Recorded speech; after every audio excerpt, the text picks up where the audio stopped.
Hey people, welcome back to the channel. Sorry for the wait. I went on a few trips, played a lot of Elden Ring, and finally got a new capture card, so it's about time for a new video.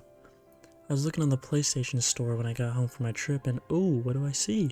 Kingdom Hearts Remind is on sale. All of my friends know that I just never played the DLC, and I was not willing to spend $30 on it since I didn't even really like Kingdom Hearts 3 to begin with. But, 20 bucks, I can do that.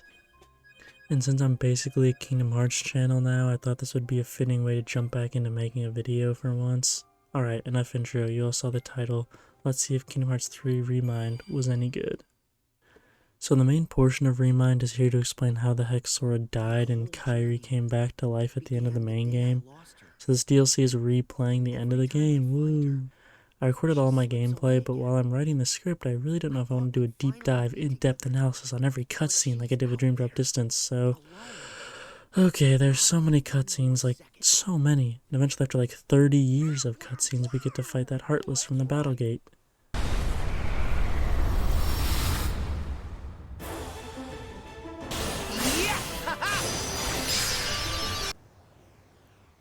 Well, moving on. Cutscene, ooh, I like this cutscene. We're not gonna lose to you.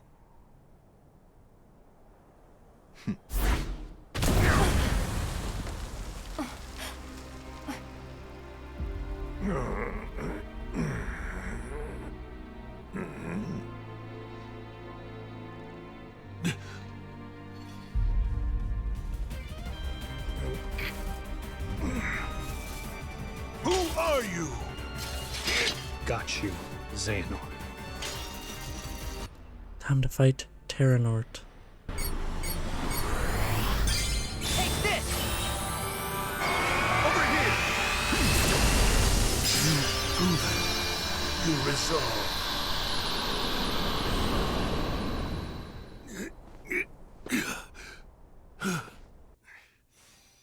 And of course Sora loses via cutscene, but it doesn't really matter because we're just gonna move on to the better part of the DLC now.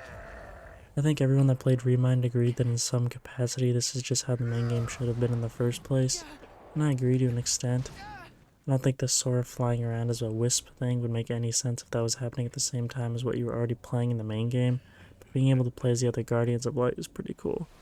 It probably should have been an option just to spice up the gameplay. It's not like they haven't been playable before. Frickin' garbage truck. It's so loud. Okay, first up is Sora and Riku versus Riku and Xigbar. Of course I choose to play as Riku because, like, come on, this video would be dumb if I just kept playing as Sora. What would be the point? First thing you notice when playing as other characters is that they suck. They're so much weaker compared to the level 99 Giga Chad Sora with the ultimate weapon. Riku's pretty fun to play as though. He has a few of his moves from Dream Drop Distance, which... You want to know more about Dream Drop Distance? Watch this video. He does decent enough damage against the bad boys. After Riku murders some dudes and his ghost simps for another ghost, we move on to help Mickey. But we don't get to play as him, so... Delete! Delete! Delete! Delete! Delete! Delete! Delete! Delete! Delete! Delete!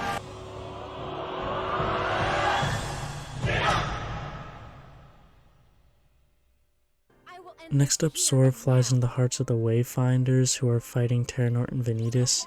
Playing as Aqua is always really fun. I love her Keyblade, even though I know it's not hers. I know everything that happened in the battle is a long time coming. There's a lot of emotional impact behind it. Trying to save their friend by beating the shit out of him and trying to convince Vanitas he doesn't have to be the bad guy, but he's like... What I am is darkness.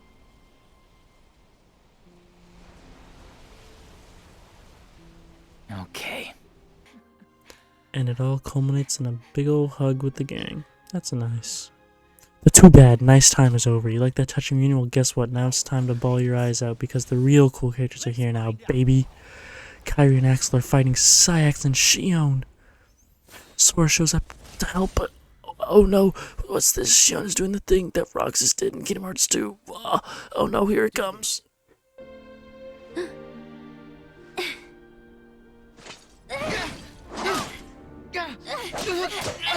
Wait!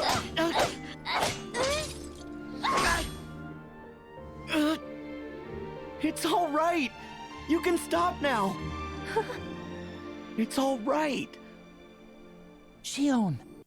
This is probably the second best part of the story section of the DLC. The best part coming soon, by that few pages from now, I guess. Roxas is back, baby, and of course you gotta play as Roxas. It's super cool, and Roxas is very strong. They do a good job at showing that. He kind of bodies Syax with all of his teleporting and stuff. And I mean, come on, his base form is dual wielding. It's kind of hard to compete with that. 2 is greater than 1, Tabor. Way cooler than that. And I mean, come on, he's way cooler than that loser Ven with his stupid backwards keyblade. The old Days gang is a nice reunion. You'll love to see it.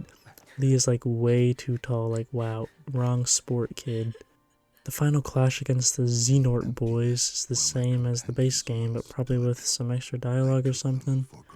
Anyways, they all die because they still haven't figured out they're just terrible at this game. Xemnas and Ansem are like, ooh, we're good guys now, please feel bad for us, and the young cunt is like, haha, me evil, Sora, see you in Kingdom Hearts 4, bitch. I'm calling it right now. You can literally time travel, plus Nomura writes these games, so I bet I'm right. Do you see? A heart is just pain. Pain is being human, Xemnas. Really? It must take incredible strength.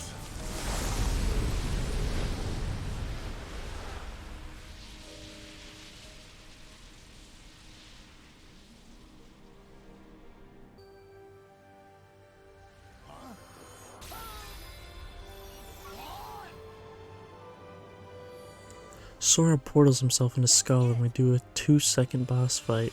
Very epic. And then it becomes Zelda. Solve this puzzle to find the heart piece. Xenort says that he hid the pieces of her heart here, which means this fucking gremlin used the Keyblade big version to, of course, open Kingdom Hearts. Sent his soul inside, I guess, and went around the area hiding little crystals around going, Sora will never find it here. And then Sora breaks the laws of the universe and just finds all the pieces anyways. So even when you did plan for every eventuality. I am the one who hid the fragments of Kyrie that you seek. Of course I am here. No matter. He still takes the L. Damn, Xenort just sucks. He sucks so bad that he loses to guess who? Good old... This fight is pretty fun. It's pretty cool to play as. Her commands are very flashy and you love to see Sora getting some hand-holding action. Mans deserves it. This fight is also a little taste of what's coming up soon. But before I talk about that, come on, who needs a well-written, in-order scripts? I saved the best part of the DLC for last. The Guardians of Light are all working together and bantering with each other, and even though you don't get to play as Shion, which automatically means this game sucks, you do get to do a little 3-hit combo as Lee, so that's pretty cool. I enjoyed that Lee has the Keyblade, but he also still uses his chakrams, like during the Xemnas cutscene earlier. It would have been pretty lame for him to just abandon his weapons. But at this point, being a Keyblade wielder is about as special as being a Super Saiyan, aka it ain't. You triumphantly fight the 13 Seekers of Darkness as the 8 Guardians of Light, because, you know, we revive some people with the power of friendship. You win, it's awesome, but actually taking an L via cutscene is what actually happens, because these characters aren't allowed to win unless Sora or Mickey Mouse wins for them. Good old Michael Mouse, with the help of Sora, hold back those evildoers and BAM! They fight Xenort and he takes a spiritual and physical L. The DLC and main game are over just like before and Sora is still dead as hell. But we had a new version of the ending cutscene with Sora and Carrie in the background, which... watching everyone get their happy endings is kind of fucked up. It makes me kind of sad. Good old end of the game cutscenes happen, you know the drill. Zigbar is actually a mobile game character, and he has some mobile game friends that are just going to be super important in the Star Wars world of Kingdom Hearts 4 when it's revealed that Darth Jar Jar is the Master of Masters. We all know this, I mean, come on. Who do you think told George Lucas to give Jar Jar the Sith eyes, but cut the plot line so it could be used at a later date? That's right, Nomura. He had all this shit figured out before Kingdom Hearts 1 even came out. Who do you think convinced good old Walt to buy Star Wars in the first place? The next cutscene kind of just hints at the plot of the next saga a bit, or at least the next game, since there are 7 dark pieces, which would probably be those 4 mobile game weirdos, Lushu, the Master of Masters, and probably Ozora until he switches sides or something. I don't know, I don't really care because I know it's going to be Thanos. And the one light piece is obviously Sora, because for at least the first world or two, he's going to be by himself with the good graphics. And maybe he doesn't even meet up with any of the Guardians of Light again for a while, since, hey, let them be happy for at least a little bit, you know? They've been through enough shit. But Sora doesn't get to rest until Nomura's hard-on for Versus 13 completely takes over and Yozora becomes the main character.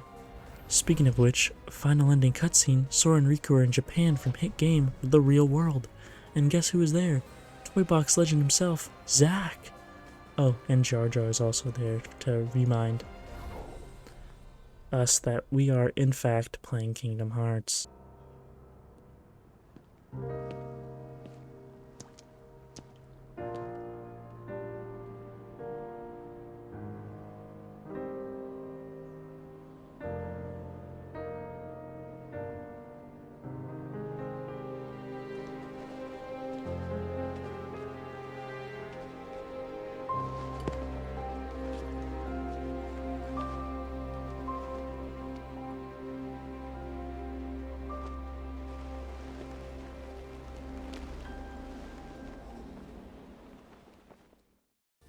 Just when you think the cutscenes are over, it's time for the cool part of the DLC. It opens with a time skip, my favorite plot device. Everyone in the gang is working hard looking for different ways to find Sora. The Wayfinders go into the realm of darkness, and Riku sees their cool Keyblade armor. Is like, come on, everyone needs some of those, even though I don't think they really do anything. The Half-Pints are searching the Disney worlds, Kairi is making a rhythm game, and oh hey, it's those guys. They're looking through the data, even though nothing ever important has come from the data. Oh snap, something important has come from the data. What in the... Huh? What in the world is this? What is it? This computer, the one in Twilight Town, and the one in the castle are all connected to the same network. They sent me all of their data, and I merged it with the stuff I already had, and looky here. Oh, Sora. Sora's inside the computer? No, that's just the data I constructed based on Sora and his fighting abilities. So you gave us a heart attack for nothing? No, that group Sora was fighting, battalion something? Well, I recreated their data too. The real Organization 13. Maybe their data will lead us to where Sora is. Well, it crossed my mind, but I must be better at this than I thought, because their data, it's so powerful I can't access any of it. Can you use Sora's data to gain access? Oh, good idea. Worth a shot. Yeah, let's try. Time for something I wish more games had, honestly. A boss rush style mode with some of the toughest fights in gaming. Let's just jump into it! The first boss I attempted was Vanitas, who apparently I ended up beating first try. Also a little behind the scenes here, I did all this stuff a while ago at this point while I'm writing the script. My life got kinda busy, I haven't played critical mode, did the critical fights, which if you want my thoughts on that, just imagine everything I say now, but with less room for error and obviously a lot harder. So Vanitas is one of the easiest data fights. I beat it while still playing like it was base game, which is definitely not how you should be approaching the data fights. But I was just trying to power through, okay? Moveset is very similar to the fights from base game and earlier in the DLC. All in all. Okay. Next up is Sayax, who is in my opinion one of the harder data fights and really beats into the play style change that's going to happen for most players. He's extremely aggressive and really doesn't take very much damage. It's a game of survival until his meter runs down, and you can nuke the crap out of his HP bar. God, Cool. oh, is this you ever in there, you just go like that at any point in the fight. It's the worst.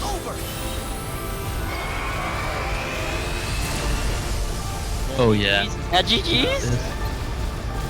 Oh, snap. I can't tell me items.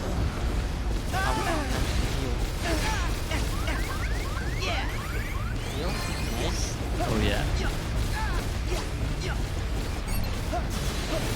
Oh my god, he doesn't Can you want you to stop? win. He just keeps on going. Let's go. Easy dogs. Let's go. Oh my god. Yo. Everybody. Zigbar.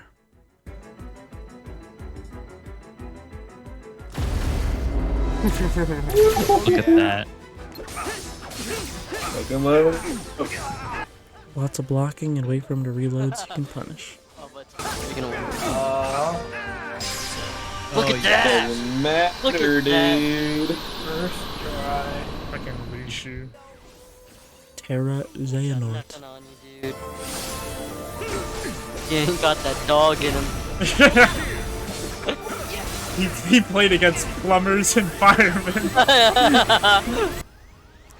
Riku.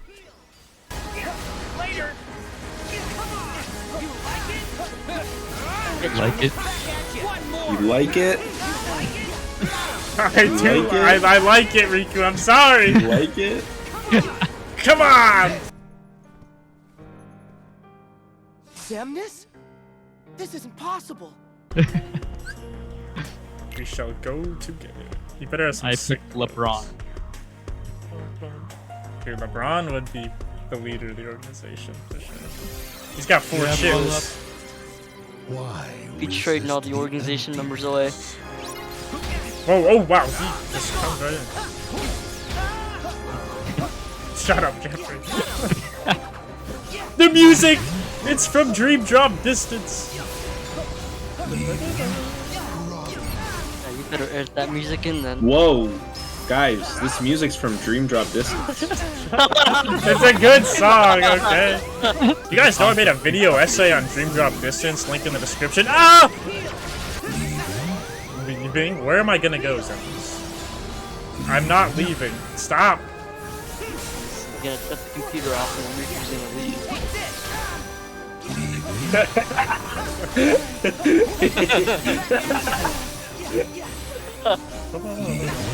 Dude, stop saying leaving. Dude. He just turns off the computer Riku's music, which is like, the fuck? And he just leaves. I'll defeat Xemnas first try. What do you think about it? Riku's playing keyboard and mouse while this is all happening. What is that? What are you guys talking about?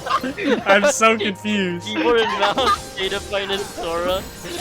Nah, Yeah, dude. That's fucked up, man. That's just how OP he is. So.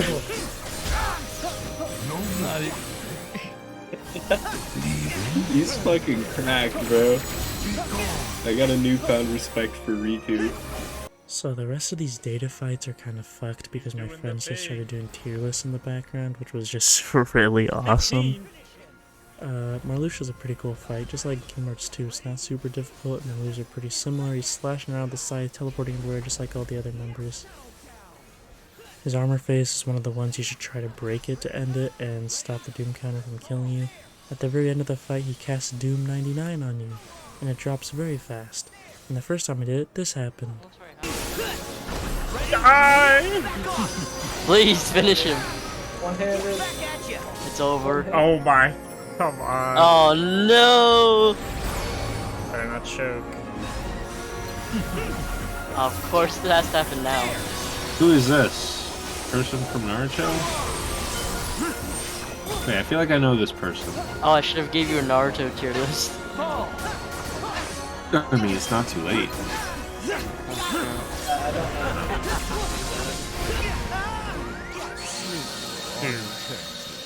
No way! Oh my god. Oh my god. Apparently you seem to survive until the counter is less than 15 and then you can finish the fight. Best part of the fight is the music, I know. Very cool, very cool. Sakura is decent.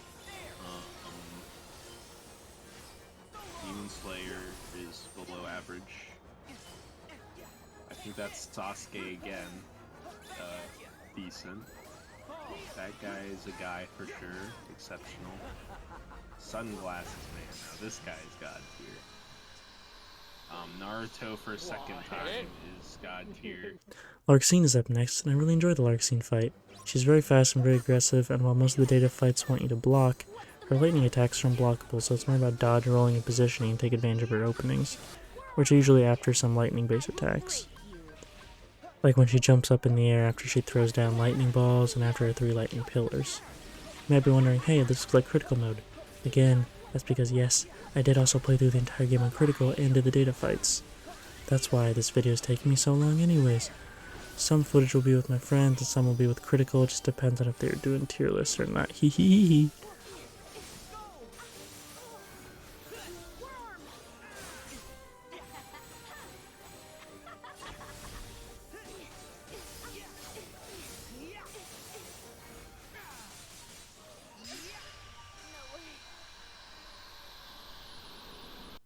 Ansem, the Seeker of Darkness. It's one of the more annoying fights in my opinion. Annoying. His fight is very similar to the one from the final boss rush in the main game and Remind. He has some easy openings, but there are a few where he is open but surrounded by lasers and traps that just make it annoying to try to get around him to deal damage. This is one of the fights where I went out of my way to use 2 different Keyblades since I was having trouble with the final phase where you have to kill him while he's in his DM dimension. So I'd have to save Ultima Form for that part where you'd have to kill him in his DM dimension, and then use Oblivion for the rest of the fight. Somehow I think the Cage 1 version of the fight is more enjoyable.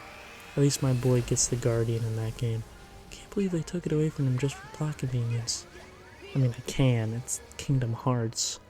But, like, come on, why they gotta do my boy like that?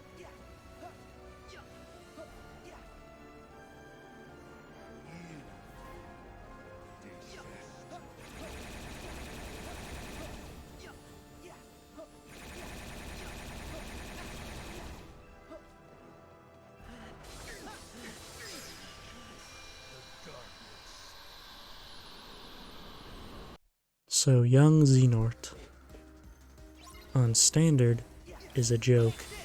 You can just bypass all of his gimmicks and moves by just spamming. On critical he was a little more fun to actually learn, and while I may not like him as a character, his design, including his Keyblade, and move variations in design, is always very awesome. I love the time theme, and being able to stop time is a pretty freaking cool ability. I'm glad he's the only one who has it though. Also, his battle theme is top tier. So freaking good, my guy. The battles are very counter heavy. There's a cool reaction in quotation marks command type thing you can do when you parry certain attacks. That lets you get some free hits in. Lots of quick blocks and follow-ups keeps the battle very exciting, even if it is pretty short since he doesn't have much HP. When he stops time, there's usually a second or two for you to get your bearings and heal if need be. And to break the time stop, you'll need to hit him for, like once or twice. Overall, it's one of the easier fights, even on critical, but it's a lot of fun going toe-to-toe with another Keyblade wielder that isn't just spamming unblockables or lasers. Almost feels like an evenly matched battle between 2 people who think they are the protagonist.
Exit the stage. Next up is Luxord, and The first to run out of time is the loser.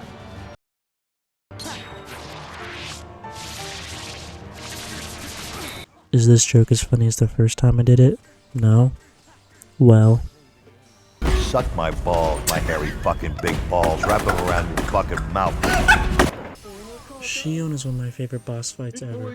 Here, take a look. Alright, uh-oh. At this point, if you win or lose, it's probably gonna be the last run based on how close you are. Oh, it looks like you might make it through it. 5.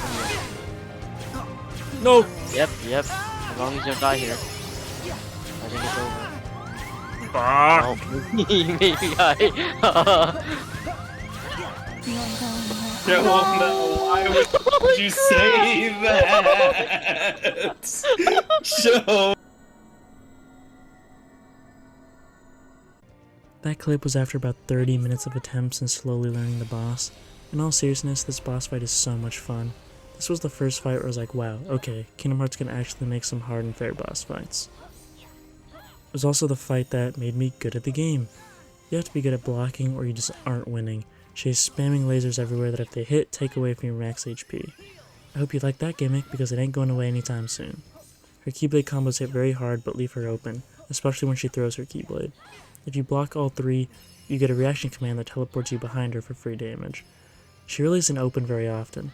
This fight is at her pace, and that's what I love about it. With some of the other bosses you can control the tempo, but this fight really is waiting for your moment to strike against an opponent that feels like they're at another level of Keyblade mastery and aggression. This fight was so fun. As you can see, I did it with the Kingdom Key to show Shion some respect to her Kingdom Key only run. I wasn't recording while I was doing it, but I did clip it thanks to the PS5 instant replay. But that's why the quality is kinda shitty, I'm sorry. Also, this version of Vector the Heavens might be my favorite song in Kingdom Hearts history. It's so freaking good. I just love Shion, okay guys? Anyway, it looks like there's one fight left.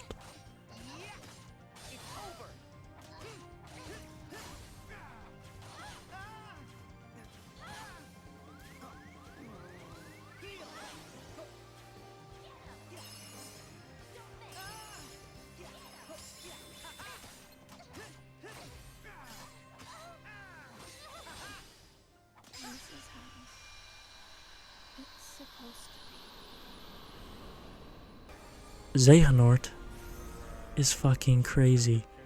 Apply everything I just said about Shion and crank it up a few notches. He's controlling the fight 100% of the time. There are very few openings, his attacks do ridiculous damage, they all have after effects ranging from freezing to stealing your max HP. After he DMs, he changes his fighting style, adding new Keyblade attacks and including unblockables. It's kinda hard to talk about him since 90% of the fight is just dodging lasers, and then sometimes with himself open for a few hits after you block his ice wheels. Make sure to dodge after you block or else they will freeze you. It's a whole thing. Ariel is very useful for avoiding his DM, and yeah, after beating this old bat, the DLC is over. You know, woo, we did it. The cutscene tells us that was literally pointless and we learned nothing. But Fairy Godmother shows up and is like, hey, remember that secret ending? Remember how Riku was Sora's Dream Eater in Dream Drop? Well, yeah, that's the plot of this series now. Let's go do that in a couple years when Kingdom Hearts 4 comes out. So the video would end here. We did it. All 13 Darknesses got taken out by Data Sora, but there's still one thing left to do. If you are who you say, and it was fate that brought us here, then my path is clear. What?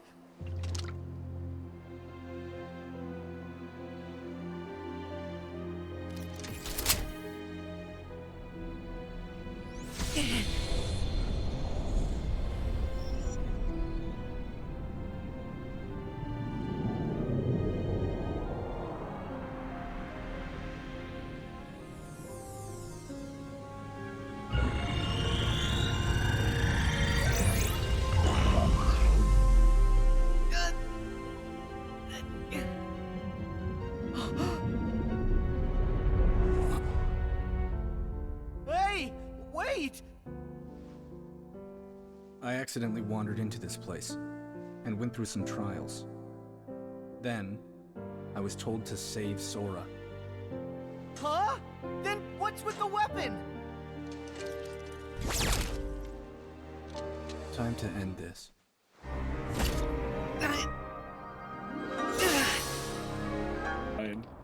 Thought you'd win. You're dumb. Let's do this. No, Zora, wait, I gotta fix my audio. Oh, that's cool. Thanks for waiting. She responds, I don't care, Skylar. Oh, God. Hey, no, just stop. Calm down. You can't do it. I love that voice line. Oh. Got this. Okay. Good game, Skylar. If I pause buffer, it'll slow down. Pause buffer! I have a suggestion. Yeah. Have you tried hitting him? Paper gets removed from the Discord. When are they adding the Dragon Ball skins to Fortnite? Way too soon. It's on. Hopefully, like next week. I'm trying to play as Goku in Fortnite. Kakarot, I'm cranking 90s. What? Roll. At this point, you definitely need building.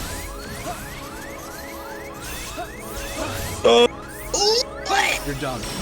You're dumb. You're done. No, he double done it once! You're dumb. You're dumb. Man! Your power is mine. Gonna double roll. You're done. Your power is mine. You're dumb. It's like I said, just yell Noctis into your PlayStation controller. It's like PT, bro. You gotta put the voice laser. Ah! You're dumb. Yep. You're dumb. Why can't Sora throw hands? Tell me why. You thought you'd win? Your power is mine. I can't watch this anymore. You're dumb. Thanks, Jonah. I'm trying my best. So, time to actually take a deep dive into Yozora. He forces you to learn everything about him to be able to win. There really isn't any spamming to get lucky to get some damage off. You need to play patiently and play at an extremely high level in order to win. Slowly but surely learning through many attempts. Yozora has a decently wide array of moves that need to be dealt with in a specific way if you want to exploit and counter it. If he's using the move our group has called You're Dumb, it is a command grab that needs to be dodged and not blocked. If you dodge it, he will follow it up with a fast sword combo that can be blocked. However, don't double block because he follows it up immediately with another grab. That sequence has 3 grabs in total that need to be dodged. If he does his lasers plus sword combo, which in my experience is the most common opener, you need to block all the hits except for when he sends his sword behind you. If you can dodge the sword behind you, it is almost guaranteed damage, because after a few more blocks, he will jump away while taunting you. Any of the attacks where he jumps away and says something like, "No chance," is actually your best chance to damage him. As long as you get to him before he has the time to make another move, you can get big damage in. When he uses the trap attack, aka big triangles, during the second one, he appears inside of it. If you manage to break it with Thondaga or Final Form like I did, you can get hits in. When he enters his armored phase, you can shoot magic at him to break the armor, but the safest thing to do is just glide and wait it out. It'll be perfectly safe, and you won't have the chance to steal your items. When Yozora is charging a sword slash, wait until the sword flashes and block, and then block again right after. He will then teleport and charge a second slash. If you air step and then dodge right after, he will nope away, and as I said earlier, that is an opening. In my opinion, the easiest attack is when the laser reticles home in on Sora, and Yozora isn't on screen. You block 3 times, and then after the 3rd block he'll teleport right next to you. If you time it right, you can get a revenge hit in and stop him from doing his follow-up. That's basically the entire Phase 1 moveset. The hardest part is just executing your blocks and staying diligent, while also watching out for mix-ups of the same moves. After you feel like you've mastered his moveset, this happens.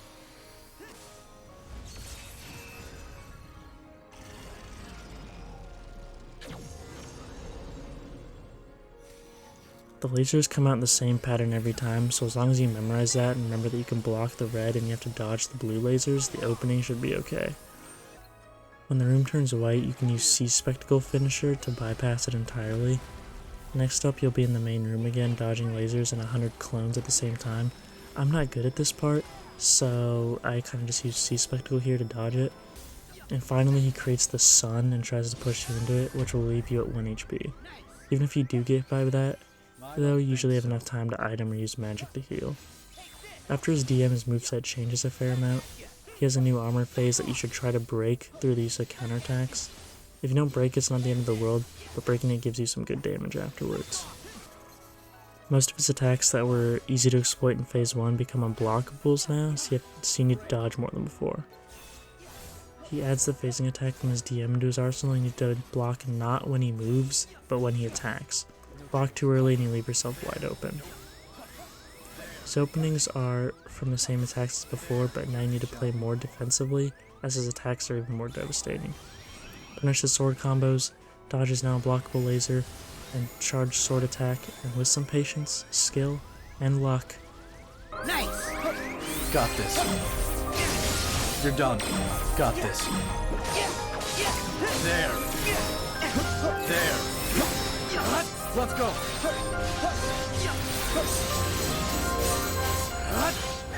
This'll do it. Nope.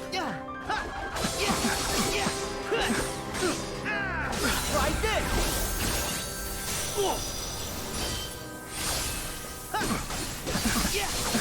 What a pain.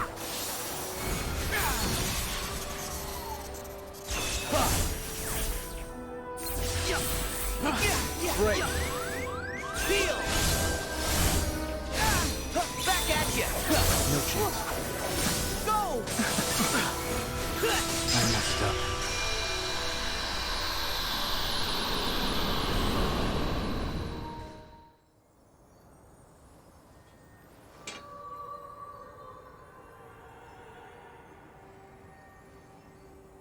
I guess that my powers aren't needed yet.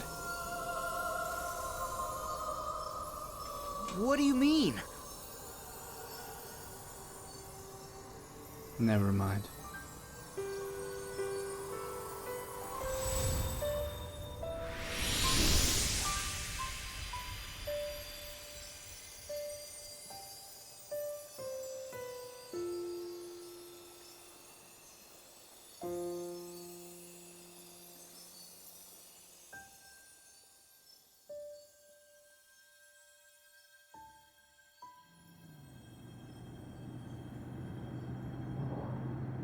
Commander. Commander.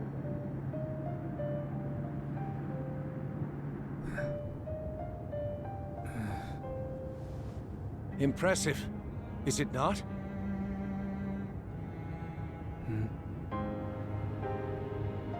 I've been having these weird thoughts lately. Like, is any of this for real? Or not? None of this makes sense to me.